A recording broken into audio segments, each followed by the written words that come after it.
Hello students, welcome back to our channel. So last 2 ವಿಡಿಯೋದಲ್ಲಿ 1 to 15ವರೆಗೂ ನಾವು multiple choice ಕ್ವಶನ್ಸ್ಗಳನ್ನು ಡಿಸ್ಕಸ್ ಮಾಡಿದ್ವಿ. ಸೊ ಇವತ್ತಿನ ಸೆಷನ್ನಲ್ಲಿ 17 to 23ವರೆಗೂ ಕ್ವಶನ್ಸನ್ನು ಡಿಸ್ಕಸ್ ಮಾಡೋಣ. Resonating structure are also known as dash forms. So resonating is nothing but canonical ಅಂತ ಹೇಳ್ತೀವಿ ನಾವು. ಸೊ ಕೆನೋನಿಕಲ್ ಆಪ್ಷನ್ಸ್ ವೆರಿಫೈ ಮಾಡೋಣ. ಕೆನೋನಿಕಲ್, ಇಂಡಕ್ಟರ್, ಎಲೆಕ್ಟ್ರೋಮೆರಿಕ್, ನ್ಯೂಕ್ಲಿಯೋಫೈಲ್ ಅಂತ ಇದೆ. ಸೊ ಡೆಫಿನೆಟಾಗಿ ರೆಸೊನೇಟಿಂಗ್ನ ಅನದರ್ ನೇಮ್ ಬಂದುಬಿಟ್ಟು ನಮಗೆ ಕೆನೋನಿಕಲ್ ಫಾರ್ಮ್ ಅಂತ ಹೇಳ್ತೀವಿ. So option first is correct. Next question, what is obtained by thermolysis of halo alkanes? C, thermolysis is nothing but pyrolysis ಅಂತ meaning.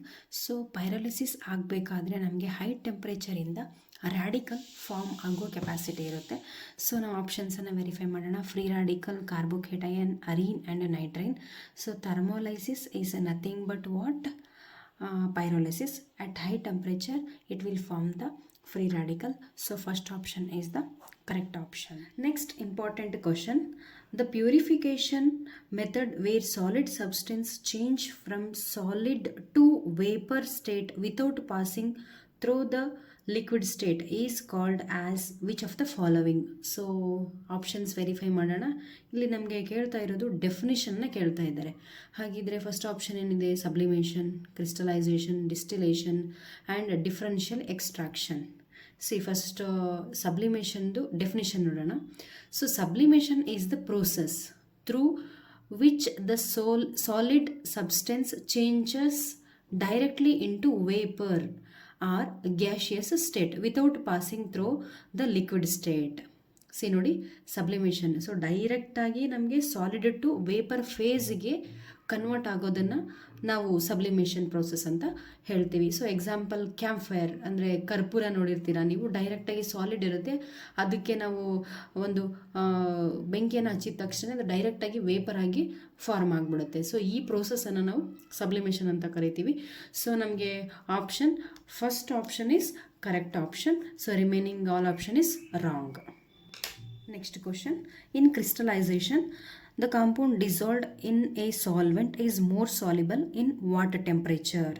See options: room temperature, lower temperature, higher temperature, very low temperature. See, 4 options ಇದೆ. First crystallisation process ಅಂದರೆ, so crystallisation ಅನ್ನೋದೊಂದು ನಮಗೆ purification method ಆಗಿರುತ್ತೆ. ಈ purification ಮೆಥಡಲ್ಲಿ ನಾವೇನು ಮಾಡುತ್ತೀವಿ ಅಂತಂದರೆ, ಒಂದು ಕಂಟೈನರಲ್ಲಿ ಸಾಲ್ವೆಂಟ್ ಇರುತ್ತೆ. ಅಂದರೆ ಸಾಲ್ವೆಂಟ್ ಲೈಕ್ ವಾಟರ್ ಥರ. ಸೊ ಅದು ಹೇಗಿರುತ್ತೆ ಅಂದರೆ ವಾಟರ್ ಥರ ಇರುತ್ತೆ. ಇದನ್ನು ನಾವೇನಂತ ಕರಿಬೋದು? ಸಾಲ್ವೆಂಟ್ ಅಂತ ಕರಿತೀವಿ. ಈ ಸಾಲ್ವೆಂಟಲ್ಲಿ ನಾವೇನು ಮಾಡ್ತೀವಿ ಅಂತಂದರೆ ಜಸ್ಟ್ ಸಾಲ್ಟನ್ನು ಆ್ಯಡ್ ಮಾಡ್ತಾ ಹೋಗ್ತೀವಿ. ಆ ಸಾಲ್ಟ್ ಹೇಗಿರುತ್ತೆ? ಸಾಲಿಡಲ್ಲಿರುತ್ತೆ ಅಥವಾ ಲಿಕ್ವಿಡಲ್ಲೂ ಇರ್ಬೋದು. ಸೊ ಈ ಸಾಲ್ಟನ್ನು ನಾವು ಇದಕ್ಕೆ ಆ್ಯಡ್ ಮಾಡಬೇಕಾದ್ರೆ ಈ ಸಾಲ್ಟ್ ಕಂಪ್ಲೀಟಾಗಿ ಇದರಲ್ಲಿ ಡಿಸಾಲ್ವ್ ಆಗ್ತಾ ಹೋಗುತ್ತೆ. ಆ ಡಿಸಾಲ್ವ್ ಆಗಬೇಕಾದ್ರೆ ಆ ಸಾಲ್ಟ್ ನೇಚರ್ ಏನು ಅಂತಂದರೆ, ಅದಕ್ಕೆ ರಿಕ್ವೈರ್ ಇರೋದು ಯಾವ ಟೆಂಪ್ರೇಚರ್ ಅಂದರೆ ಹೈ ಟೆಂಪ್ರೇಚರ್.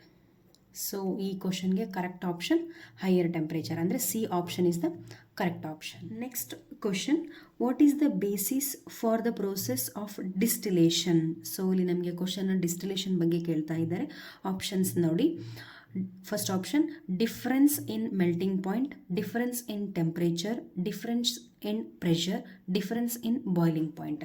ಸಿ, ಡಿಸ್ಟಿಲೇಷನ್ನಲ್ಲಿ ನಮಗೆ ಒಂದು ಕಂಟೈನರ್ ಇರುತ್ತೆ. ಆ ಕಂಟೈನರಲ್ಲೇ ಒಂದು ಮಿಕ್ಸ್ಚರ್ ಇರುತ್ತೆ. ಸೊ ಇದೇನಪ್ಪ? ಮಿಕ್ಸ್ಚರ್. ಈ ಮಿಕ್ಸ್ಚರು ಏನಾಗ್ತಾ ಹೋಗುತ್ತೆ ಅಂದರೆ, ಇದಕ್ಕೆ ನಾವು ಹೀಟನ್ನು ಸಪ್ಲೈ ಮಾಡ್ತಾ ಇರ್ತೀವಿ. ಹೀಟ್ ಸಪ್ಲೈ ಮಾಡಬೇಕಾದ್ರೆ ಇದರಲ್ಲಿರ್ತಕ್ಕಂಥ ಲಿಕ್ವಿಡ್ ಮಿಕ್ಸ್ಚರು ಬಾಯ್ಲ್ ಆಗೋಕ್ಕೆ ಶುರುವಾಗುತ್ತೆ. ಅದು ಬಾಯ್ಲ್ ಆಗ್ತಾ ಅಂದರೆ ಅದು ಯಾವ ಥರ ಬಾಯ್ಲಿಂಗ್ ಪಾಯಿಂಟ್ ಇರುತ್ತೆ ಅಂದರೆ lower boiling point. So this lower boiling point turns into vapour. So ಅದು ವೇಪರ್ ಆಗಿ ಹೋಗೋಕ್ಕೆ ಶುರು ಮಾಡುತ್ತೆ. ಈ ಪ್ರೋಸೆಸ್ಗೆ ನಮಗೆ ಬೇಕಾಗಿರೋದು ಯಾವುದು? Difference in boiling point. So ಈ ಪ್ರೋಸೆಸ್ಗೆ ನಮಗೆ ನೀಡಿರೋದು ಯಾವುದಪ್ಪ? Boiling point. ಸೊ ಈ ಕ್ವಶನ್ಗೆ ಡಿಸ್ಟಿಲೇಷನ್ ಮೆಥಡ್ಗೆ ನಮಗೆ ಬೇಕಾಗಿರೋದು ಇಂಪಾರ್ಟೆಂಟಾಗಿ boiling point. So option D option is the correct option.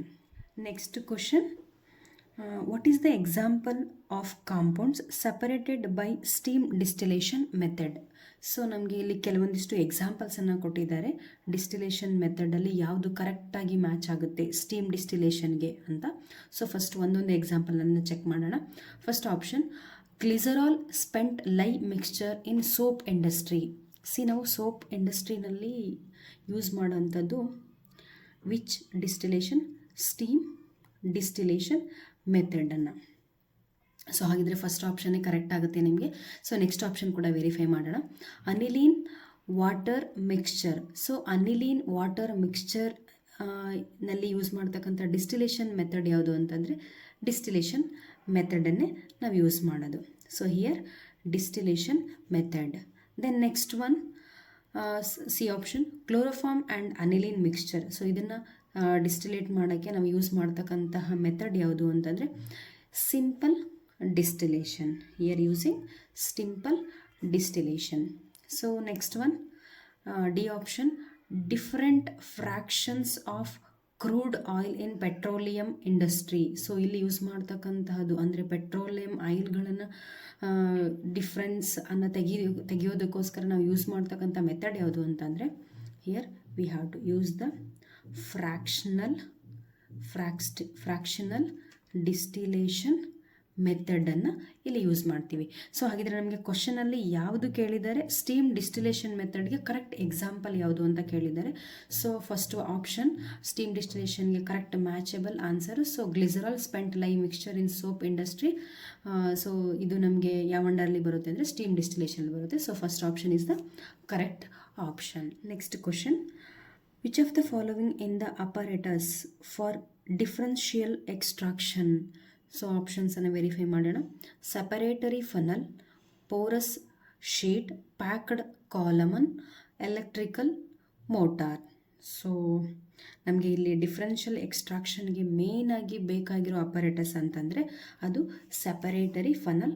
So ಇದಕ್ಕೆ option first option is correct option.